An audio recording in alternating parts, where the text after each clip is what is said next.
दोस्तों, हर सदी में कुछ ऐसे लोग जन्म लेते हैं जो सिर्फ अपने काम से नहीं बल्कि अपने शख्सियत से इतिहास बन जाते हैं। ऐसा ही एक नाम है श्री श्री अमिताभ बच्चन जी।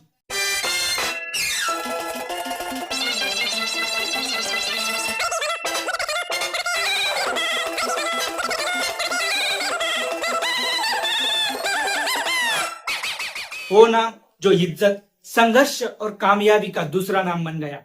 वो शख्स जिसे पूरी दुनिया आज भी महानायक, शहंशाह और एंग्री यंग मैन कहकर पुकारती है। कभी कहा गया, जिंदगी अगर मंच है तो बच्चन साहब उस मंच के एकमेव सर्वश्रेष्ठ सम्राट है। 11 अक्टूबर 1942 में इलाहाबाद में जन्मे इस बच्चे ने शायद कभी सपने में भी नहीं सोचा होगा कि एक दिन पूरा देश उसे महानायक कहेगा। कवि हरिवंश राय बच्चन और तेजी बच्चन के घर जन्मे अमिताभ का नाम मूल रूप में इनकलाब रखा गया था, जो कि उस समय चल रहे आजादी के एक आंदोलन से प्रेरित था। लेकिन उनके पिताश्री के मित्र कवि सुमित्रानंदन पंत ने एक सुझाव दिया कि भाई, बच्चे का नाम इनकलाब नहीं अमिताभ रखिए, जिसका अर्थ होता है वो जिसकी रोशनी कभी ना बुझे। और वाकई यकीनन सच में उनकी रोशनी आज तक नहीं बुझी। बच्चन साहब ने अपनी शुरुआती पढ़ाई शेरवुड कॉलेज नैनीताल से पूरी की और फिर दिल्ली यूनिवर्सिटी के किरोरीमल कॉलेज से उन्होंने ग्रेजुएशन पूरा किया। शुरुआत में वो एक इंजीनियर बनना चाहते थे या फिर एयरफोर्स में जाना चाहते थे, लेकिन किस्मत को तो कुछ और ही मंजूर था।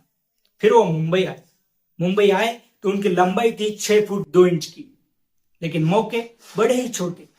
स्टूडियो के बाहर लाइन में खड़े रहते तो दरवाजे पर लिखा होता, आवाज भारी है, हीरो के बिल्कुल लायक नहीं है।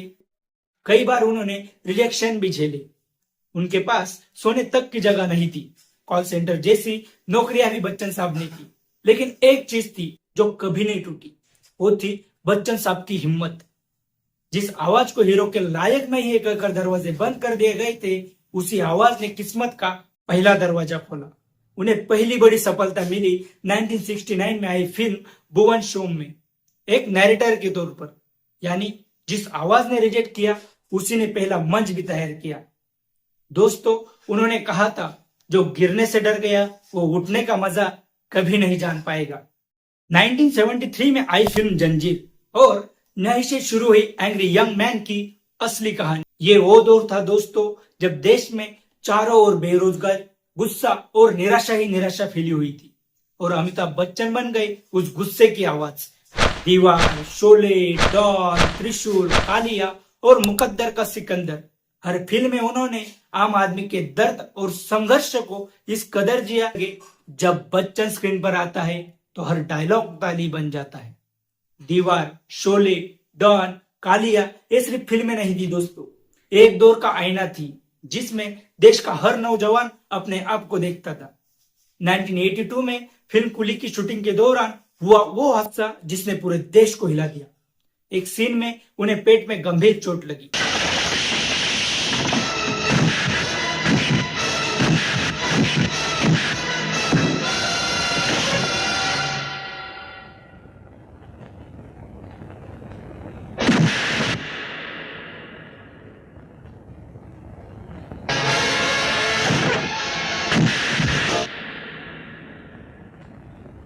पूरे देश ने अपनी सांसें रोक ली।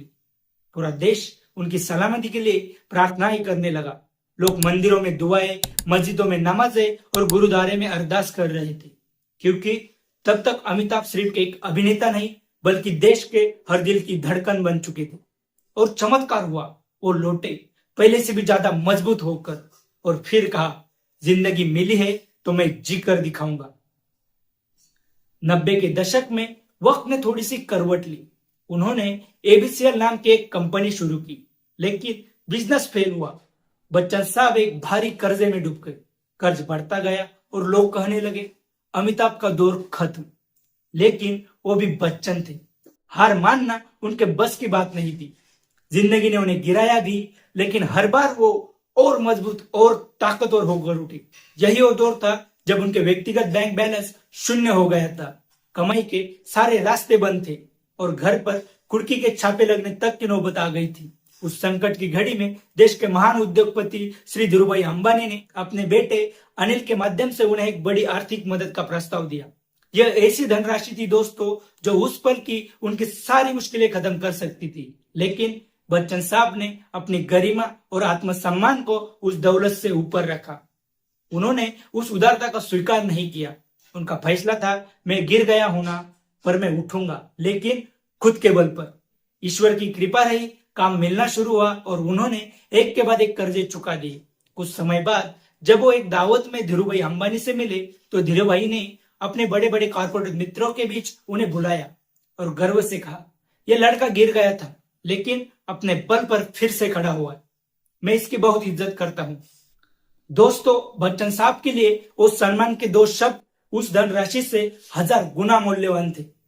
2000 में जब वो कौन बनेगा करोड़पति लेकर टीवी पर लौटे तो देश ने फिर से कहा, बच्चन साहब वापस आ गए।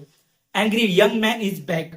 उनकी आवाज, उनकी शालीनता, उनके सवालों में वो जादू था जिसने देश के हर उम्र के दर्शक को फिर से उनसे जोड़ दिया। इसके बाद उन्होंने फिल्मों में भी शानदार वापसी की, बागबान, ब्लैक, पीकू, पिंक जैसी फिल्मों से।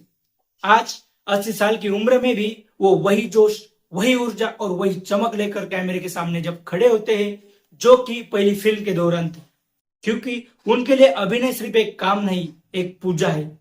कभी गुरु बने, कभी पिता, तो कभी वकील। हर किरदार में वो बस खुद को नहीं बल्कि एक युग को जीते थे। उनका अनुशासन, समय की पाबंदी और प्रोफेशनलिज्म हर नए एक्टर के लिए एक उदाहरण है। परंपरा, प्रतिष्ठा, अनुशासन। इंडस्ट्री में अभी भी कहा जाता है कि अगर शूट सुबह 9 बजे है तो बच्चन साहब 8:30 पर ही सेट पर मौजूद हो जाते हैं। यह दिखाता है कि सफलता की ऊंचाई पर पहुंचने के बाद भी वो अपने मेहनत और अनुशासन को अपनी सबसे बड़ी पूजा मानते हैं। वो कहते हैं, कोई काम छोटा या बड़ा नहीं होता, इरादा बड़ा होना चाहिए। उनका प्रभाव केवल पर्दे तक ही सीमित नहीं है दोस्तों। उन्हें 4 बार राष्ट्रीय फिल्म पुरस्कार और 15 बार फिल्म फेयर अवार्ड मिल चुके हैं। इतना ही नहीं, भारत सरकार ने उन्हें पद्मश्री, पद्म भूषण और पद्म विभूषण जैसे सर्वोच्च नागरिक सम्मानों से नवाजा भी है। आज जब सोशल मीडिया का दौर है, बच्चन साहब हर प्लेटफॉर्म पर सक्रिय है। वह न सिर्फ एक अभिनेता है बल्कि देश की सबसे बड़ी ब्रांड वैल्यू है।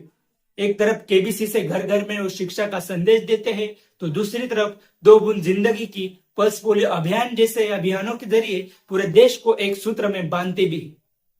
उनकी यह प्रासंगिकता ही उन्हें केवल महानायक नहीं बल्कि एक अनंत युग का एक प्रतीक बनाती है।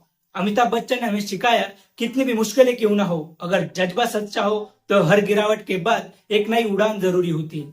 उन्होंने हमें सिखाया कि सफलता सिर्फ चमक नहीं होती, वो संघर्ष, संयम और सीख का दूसरा नाम है। वो सच में शहंशाह है, पर्दे की भी और हमारे दिलों की भी। दोस्तों, अमिताभ बच्चन की कहानी हमें यह सिखाती है, कोई भी इंसान कितना भी बड़ा क्यों ना हो, वो गिर सकता है, लेकिन उठने का हौसला ही उसकी असली पहचान है। और अगर आज तुम भी किसी मुश्किल दौर से गुजर रहे हो तो याद रखना, बड़ा बनने के लिए बड़ी ठोकरें खानी पड़ती है दोस्तों।